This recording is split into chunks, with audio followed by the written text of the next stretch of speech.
Alhamdulillah. Alhamdulillahi Rabbil Alamin. Wabihi nasta'inu ala umurid dunya waddin. Wassalatu wassalamu ala ashrafil anbiya'i wal mursalin. Wa ala alihi wa sahbihi ajma'in. Ashhadu an la ilaha illallah wahdahu la sharika lah. Wa ashhadu anna Muhammadan abduhu wa rasuluh. Allahumma salli wa sallim ala Sayyidina Muhammad wa ala alihi wa sahbihi ajma'in. Amma ba'du fa ya ibadallah. Ittaqullaha haqqa tuqatih. Wa la tamutunna illa wa antum muslimun. Qala Allah Ta'ala fil kitabihil karim. Wa huwa asdaqul qailin. A'udzu billahi minasy syaithanir rajim. Bismillahirrahmanirrahim. Laisa 'alaikum junahun an tabtaghu fadlan min rabbikum. Fa idza afadattum min arafatin fadhkurullaha 'indal masy'aril haram. Wadhkuruhu kama hadakum wa in kuntum min qablihi laminadh dhallin. Shadaqallahul 'adzim. Hadirin kaum muslimin, jamaah Jumat yang dirahmati Allah. Pertama, marilah sama-sama selalu senantiasa kita memanjatkan puji dan syukur kepada Allah Subhanahu wa taala, Allah Azza wa Jalla, yang selalu melimpahkan rahmat, nikmat dan karunia-Nya kepada kita. Beriringan dengan itu, salawat dan salam selalu pula kita sanjung sampaikan ke pangkuan yang mulia Rasulullah Muhammad sallallahu alaihi wasallam, yang karena kedatangannya kita telah dibawa kepada satu peradaban dengan akhlak yang mulia dalam kehidupan iman dan Islam. Selanjutnya, melalui mimbar ini, sebagaimana biasanya, khatib selalu mengajak kita semua untuk senantiasa bertakwa kepada Allah Subhanahu wa taala dengan sesungguh-sungguh takwa sebagai bekal terbaik kita kembali kepadanya. Jamaah yang dimuliakan Allah, adapun judul khutbah kita pada Jumat yang berbahagia ini adalah penimbun. Pada tanggal 23 November 1990, mantan Ketua Majelis Ulama Indonesia pernah menyampaikan sebuah khutbah di Masjid Al-A'raf, Jakarta. Beliau bercerita tentang bagaimana agar dunia ini menuju kepada dunia yang hasanah, sebagaimana firman Allah dalam Al-Quran, dan menjadi doa sapu jagat kita, agar tidak hanya kita meraih kebahagiaan atau hasanah di akhirat, tapi hasanah di dunia juga menjadi penting dan sangat penting sebelum kita kembali kepadanya. Dalam khutbah itu, beliau menyampaikan sesuatu yang mungkin masih relevan dengan hidup dan kehidupan kita hari ini.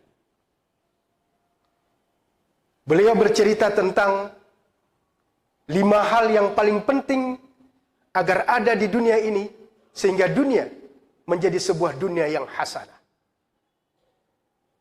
Ad-dunya ubustan zuyyinat bi khamsatin asya. Ungkapan ini adalah ungkapan yang banyak kita baca, bahwa dunia ini adalah taman, dan keindahan taman ini akan ada apabila terdapat 5 hal yang mesti tumbuh di dalamnya. Yang pertama, dunia ini akan menjadi hasanah adalah karena ilmunya ulama, ilmil ulama. Ilmunya para ulama dalam berbagai bentuk ilmu menjadi faktor penting agar dunia ini menjadi hasanah.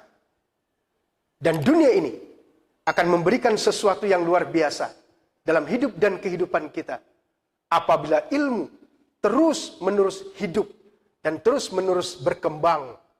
Dan dengan ilmu pula kita akan bisa meraih apapun dalam hidup dan kehidupan kita.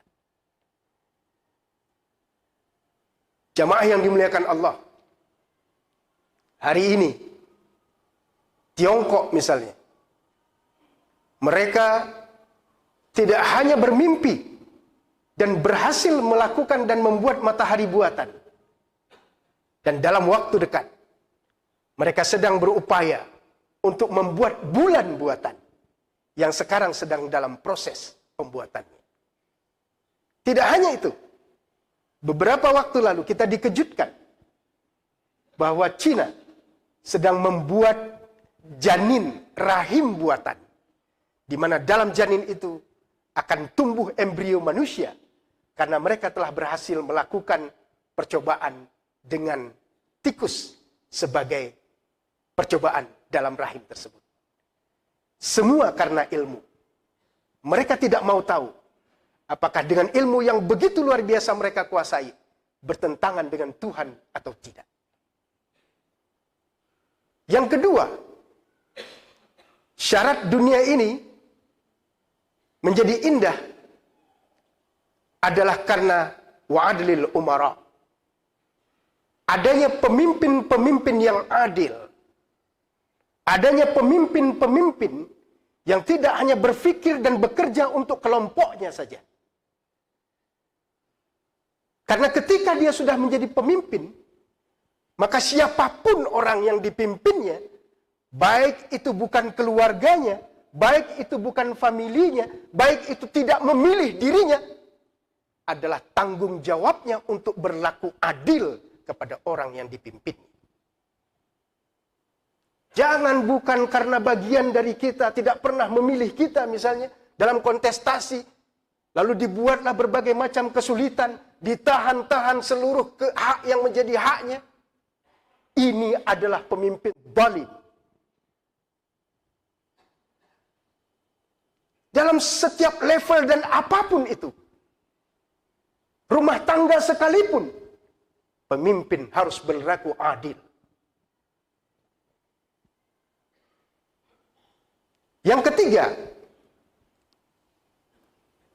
ketika dunia ini kita ingin hasanah, maka mesti ada wa ibadatil ubad, rakyat, masyarakat yang senantiasa taat beribadah kepada Allah Subhanahu wa taala. Jamaah yang dimuliakan Allah, Al-Quran sudah menjadi bukti dalam kehidupan kita. Ketika ada masyarakat yang beribadah kepada Allah, ketika masyarakat itu takwa kepada Allah, lalu Allah buka pintu rahmat, Allah buka pintu berkah yang seluas-luasnya. Dan berkah itu tidak hanya dari langit, tapi juga dari bumi. Allah turunkan, Allah bukakan rahmat. Dan Allah bukakan berkah dalam kehidupan ketika masyarakat, rakyat dari sebuah bangsa dan negara benar-benar rajin beribadah kepada Allah Subhanahu wa taala. Wa ibadatul ubad. Yang keempat, ketika kita bicara agar dunia ini menjadi sesuatu tempat di mana kita akan benar-benar menjalankannya dengan sangat luar biasa indah, mesti ada apa yang disebut dengan wa amanatit tujjar, pengusaha yang amanah. Jamaah yang dimuliakan Allah, di awal khutbah tadi Khatib mengutip firman Allah Subhanahu wa taala dalam surah Al-Baqarah ayat 198 yang bercerita tentang haji, tapi di dalamnya ada sesuatu yang disebutkan oleh Allah bahwa tidak ada persoalan ketika kita melaksanakan ibadah haji dengan melakukan kegiatan perniagaan. Inti dari ayat ini yang ingin kita sampaikan adalah Perniagaan itu adalah sesuatu yang sangat luar biasa penting. Bahkan ketika ibadah haji pun kita dibenarkan untuk melakukannya. Namun ingat, bisnis, perniagaan yang kita lakukan harus berdasarkan syariat dan berlandaskan dengan etika. Wa amanatit tujjar, pengusaha yang amanah menjadi sesuatu yang sangat penting dalam kehidupan di atas dunia ini. Islam tidak melarang kegiatan bisnis. Tapi Islam kemudian memberikan rambu-rambu utama. Setidaknya ada 4 karakter agar bisnis kita itu benar-benar bisa berjalan dengan baik. Karakter pertama dalam bisnis Islam adalah teistis atau rabbaniyah. Bahwa kegiatan bisnis, tujuan dan matlamat daripada bisnis yang dijalankan sesuai syariat itu, mulai dari proses, cara, dan tujuan akhir daripada bisnis itu adalah mencapai ridha dari Allah Subhanahu wa Ta'ala. Itulah karakter bisnis pertama dalam Islam, Rabbaniyah. Yang kita tuju bukan keuntungan, tapi yang kita tuju adalah berkah, ridha dari Allah Subhanahu wa Ta'ala.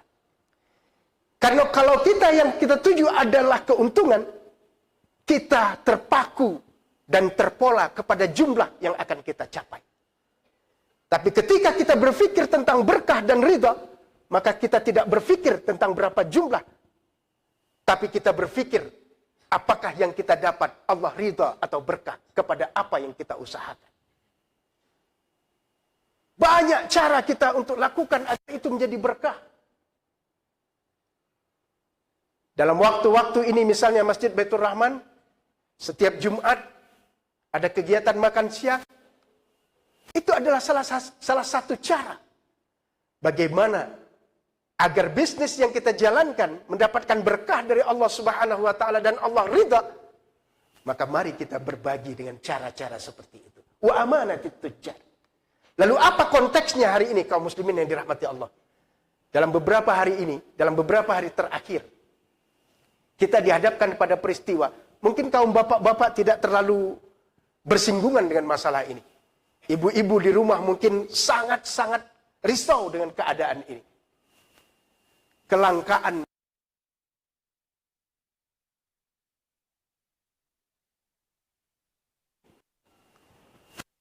di negeri ini, yang langka itu kadang-kadang bukan hanya satwa, bukan hanya harimau Sumatera, bukan gajah Sumatera yang langka.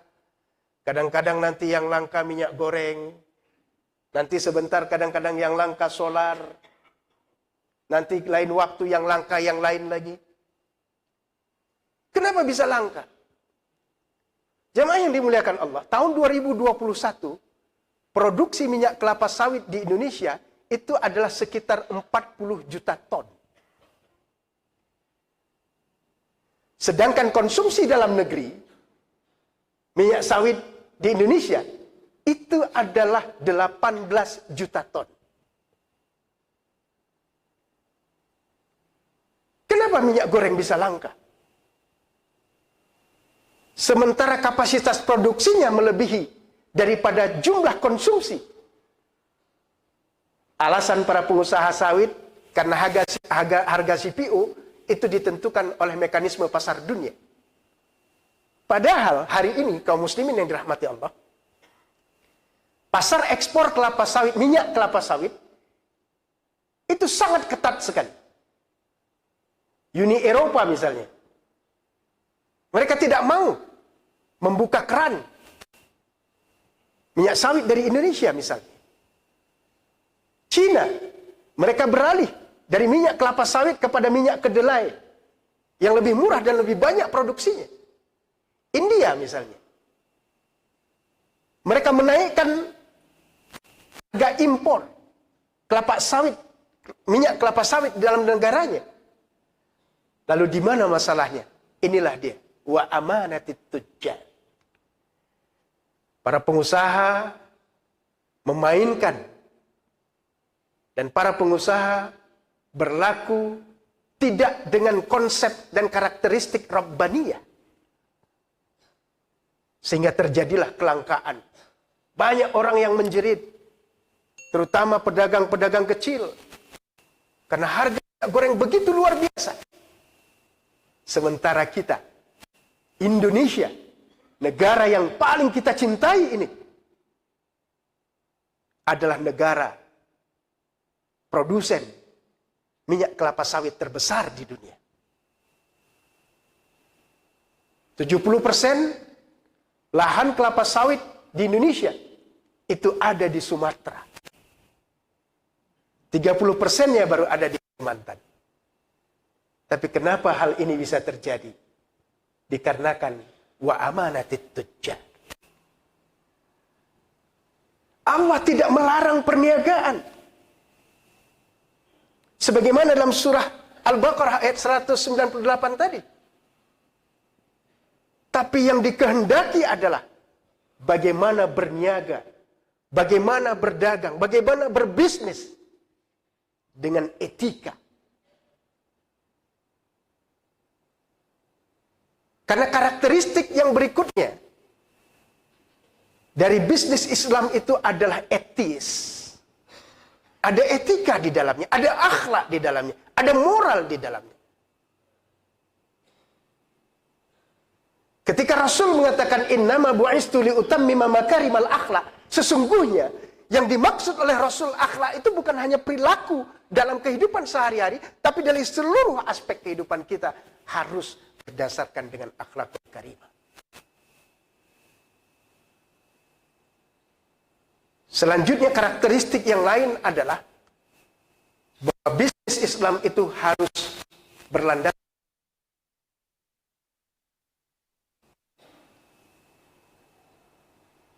bisnis di dalam Islam harus berlandaskan karakteristik kemanusiaan sebagaimana yang diatur di dalam maqasid syariah. Jamaah yang dimuliakan Allah,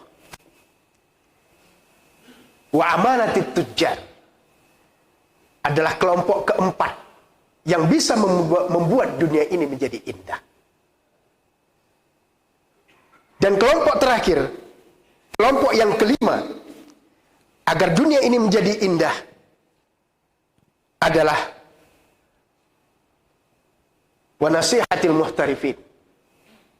Adanya orang-orang, karyawan, pegawai yang bekerja dengan disiplin. Korupsi bukan hanya sekedar mengambil yang bukan hak kita. Tapi ketika kita datang, tugas dan kewajiban kita kemudian dikerjakan oleh orang lain, itu juga merupakan bagian korupsi dalam kerja. Bertanggung jawab, disiplin, terutama bagi mereka-mereka yang bekerja secara profesional, adalah merupakan bagian penting agar dunia ini menjadi indah sebagaimana harapan dan doa kita. Rabbana atina fid dunya hasanah wa fil akhirati hasanah wa qina azabannar. Di mana pada akhirnya kita benar-benar menghadapi kehidupan dunia ini dengan bisa memberikan sesuatu yang bermanfaat dan terbaik kepada orang-orang dalam kehidupan kita. Barakallahu li wa lakum fil Qur'anil azim. Wa nafa'ani wa iyyakum bima fihi minal ayati wa dzikril hakim. Wa taqabbala minni wa minkum tilawatahu innahu huwas samiul alim.